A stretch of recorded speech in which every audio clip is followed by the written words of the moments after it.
အိန္ဒိယနိုင်ငံအန်တာဘရာဒက်ရှ်ပြည်နယ်မှာအသက်6နှစ်အရွယ်ကလေးငယ်တဦးကျောင်းစာသင်ခန်းထဲမှာလဲကျသေဆုံးခဲ့တဲ့ဖြစ်စဉ်ကိုအာဏာပိုင်တွေကစုံစမ်းစစ်ဆေးနေပါတယ်။အန်တာဘရာဒက်ရှ်ပြည်နယ်ကအကျောင်းမှာဖြစ်ပွားခဲ့တာပါ။ကလေးရဲ့မိသားစုဘက်ကတော့အင်စာမပြီးတဲ့အတွက်ဆရာမကကလေးကိုပါရိုက်တာအပါအဝင်ကိုထိလက်ရောက်ရိုက်နှက်ဆုံးမခဲ့ပြီးတဲ့နောက်စာသင်ခန်းထဲမှာလဲကျသွားတာလို့ဆွဆွဲထားပါတယ်။ဩဂုတ်လ20ရက်ကဖြစ်ပွားခဲ့တဲ့ဖြစ်စဉ်နဲ့ပတ်သက်တဲ့ CCTV မှတ်တမ်းဗီဒီယိုပြန့်နှံ့လာပြီးတဲ့နောက်အိန္ဒိယနိုင်ငံအတွင်းကျောင်းသားတွေကိုကိုထိလက်ရောက်အပြစ်ပေးဆုံးမတဲ့ကိစ္စနဲ့ပတ်သက်လို့ဝေဖန်မှုတွေဒေါသထွက်မှုတွေကြဲကြဲပြန့်ပြန့်ဖြစ်လာခဲ့ပါတယ်။ကလေးရဲ့ဖခင်က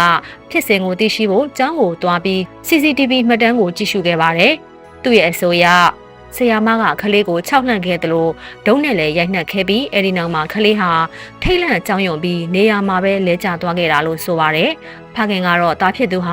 ကြောင်မသွားခင်အထိကြမ်းကြမ်းမာမာရှိနေခဲ့တယ်လို့ပြောပါတယ်။အဲဒီမနက်မှာလည်းကလေးဟာကျောင်းသွားခြင်းတယ်လို့အရန်တောင်းဆိုခဲ့ပြီးပုံမှန်အတိုင်းကျောင်းကိုသွားခဲ့တာဖြစ်ပါတယ်။ကလေးလဲကျသွားပြီးတဲ့နောက်ဆေးရုံကိုပို့ဆောင်ခဲ့ပေမဲ့အသက်မကယ်နိုင်တော့ပါဘူး။သတင်းကြားသိရပြီးတဲ့နောက်ကလေးရဲ့ဆွေမျိုးတွေကလည်းဆေးရုံကိုချက်ချင်းရောက်ရှိလာပြီးဖြစ်စဉ်မှာတာဝန်ရှိသူတွေကိုထိရောက်စွာအရေးယူပေးဖို့တောင်းဆိုနေကြပါတယ်။အန်နာဘရဒစ်ပြည်နယ်ပညာရေးဝန်ကြီးကအခုဖြစ်စဉ်မှာပါဝင်ပတ်သက်သူတွေနဲ့ကျောင်းစီမံခန့်ခွဲရေးအဖွဲ့ကိုဥပဒေနဲ့အညီအရေးယူသွားမယ်လို့ကြေညာထားပါတယ်။အခုဖြစ်စဉ်ဟာအိန္ဒိယနိုင်ငံမှာကျောင်းသူကျောင်းသားတွေကိုကိုထိလက်ရောက်အပြစ်ပေးဆုံးမတာနဲ့ပတ်သက်ပြီးနောက်တစ်ချိန်အငင်းပွားစရာဖြစ်လာစေခဲ့ပါတယ်။လက်ရှိမှာတော့ကလင်းငယ်သေဆုံးခဲ့တဲ့အကြောင်းရင်းအတိအကျနဲ့ဖြစ်စဉ်မှာဘယ်သူတွေမှတာဝန်ရှိသလဲဆိုတာကိုသက်ဆိုင်ရာအာဏာပိုင်တွေကဆက်ပြီးစုံစမ်းနေပါတယ်။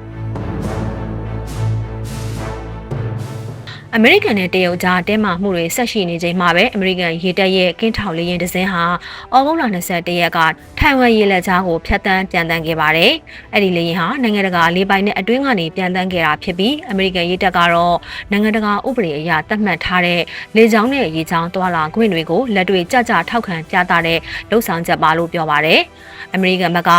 အခုလိုစစ်ရေးလှုပ်ရှားမှုတွေဟာလွတ်လပ်ပြီးပွင့်လင်းတဲ့အင်ဒိုပစိဖိတ်ဒေသကိုထိန်းသိမ်းဖို့အမေရိကန်ရဲ့ရည်တည်ချက်ကိုဖော်ပြတာဖြစ်ပြီးနိုင်ငံတကာဥပဒေကခွင့်ပြုထားတဲ့နေရာတိုင်းမှာလေကြောင်းရေကြောင်းနဲ့စစ်စင်ရေးတွေဆက်ပြီးလှုပ်ဆောင်သွားမယ်လို့လည်းပြောပါတယ်။တရုတ်ဘက်ကတော့ဒီလှုပ်ရှားမှုကိုအနီးကပ်စောင့်ကြည့်ခဲ့ပါတယ်။အမေရိကန်စစ်သည်မော်တွေနဲ့စစ်လေယာဉ်တွေဟာတရုတ်ပြည်မကြီးနဲ့ထိုင်ဝမ်ကြားမှာရှိတဲ့ရေလက်ကြားကိုပုံမှန်ဖြတ်တန်းလေးရှိပါတယ်။အခုလိုလှုပ်ဆောင်မှုတွေကိုအမေရိကန်ကနိုင်ငံတကာဥပဒေအရရရှိထားတဲ့တွာလာခွင့်တွေကိုအသုံးပြုတာလို့ရှုမြင်ပေမဲ့တရုတ်ဘက်ကတော့ထိုင်ဝမ်အရေးမှာပြင်ပနိုင်ငံတွေဝင်အောင်ဆွတ်ဖက်တာကိုအမြဲတမ်းစန့်ကျင်ခဲ့ပါတယ်။တရုတ်ဆိုရရဲ့ရည်တည်ချက်အရထိုင်ဝမ်အရေးဟာတရုတ်နိုင်ငံရဲ့ပြည်တွင်းရေးကိစ္စသာဖြစ်ပြီးနိုင်ငံရဲ့အဓိကအကျိုးစီးပွားနဲ့ဓာတ်ရိုက်သက်ဆိုင်နေတာကြောင့်အခြားနိုင်ငံတွေကဝင်မဆွတ်ဖက်သင့်ဘူးလို့ဆိုပါတယ်။အခုလိုအမေရိကန်စစ်လေယာဉ်ထိုင်ဝမ်ရေလက်ကြားကိုဖျက်ဆီးမှုဟာအမေရိကန်သမ္မတဒေါ်နယ်ထရန့်နဲ့တရုတ်သမ္မတရှီကျင်းပင်တို့စက်တင်ဘာအတွင်းတွေ့ဆုံဖို့ပြင်ဆင်နေချိန်မှာပဲပေါ်ပေါက်လာတာဖြစ်ပါတယ်။နှစ်နိုင်ငံခေါင်းဆောင်တွေတွေ့ဆုံတဲ့အခါထိုင်ဝမ်အရေးအပြင်ကုန်သွယ်ရေးအငြင်းပွားမှုနေပညာဆိုင်ရာကန့်သတ်ချက်တွေနဲ့နှစ်နိုင်ငံဆက်ဆံရေးတင်းမာနေတဲ့တခြားသောကိစ္စတွေကိုလည်းဆွေးနွေးဖို့ရှိပါတယ်။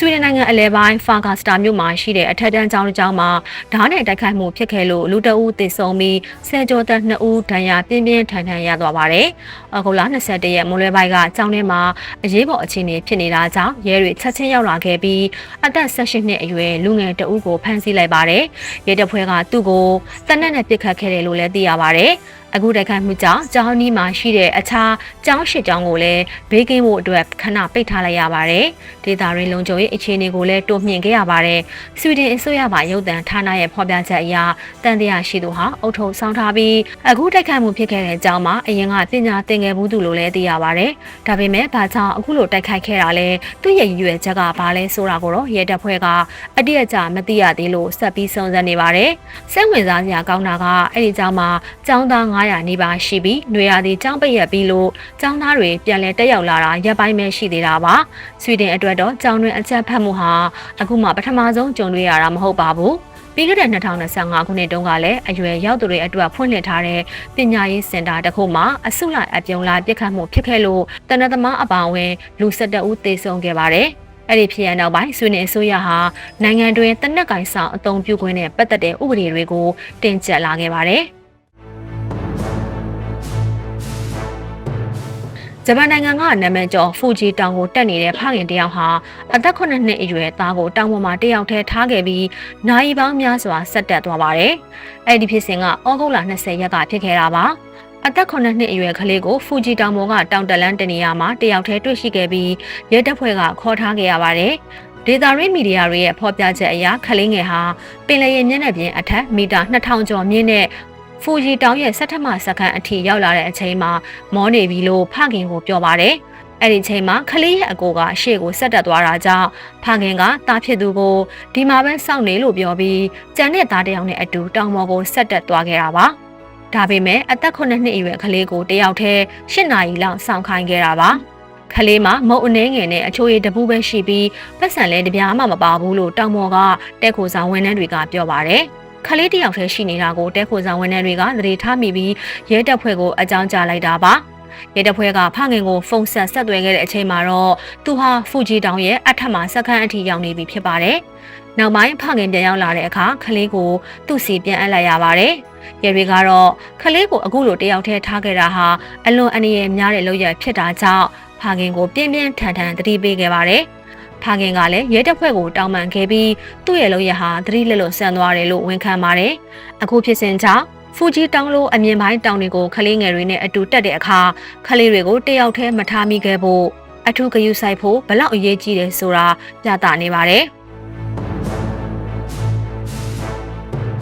အင်္ဂလန်နိုင်ငံချက်စတာဇူးတရိတ်ဆန်ယုံမှာမွေးထားတဲ့မွေကြီးတစ်ကောင်ဟာအခုဆိုရင်တမိုင်းမှတ်တမ်းဝင်သွားပါပြီ။ဘာကြောင့်လဲဆိုတော့လူသားတွေမှာအသုံးပြုနေတဲ့ခင်မီကင်ဆာကုသနည်းနဲ့ကုသခံရတဲ့ကမ္ဘာပထမဆုံးမွေဖြစ်လာလို့ပါ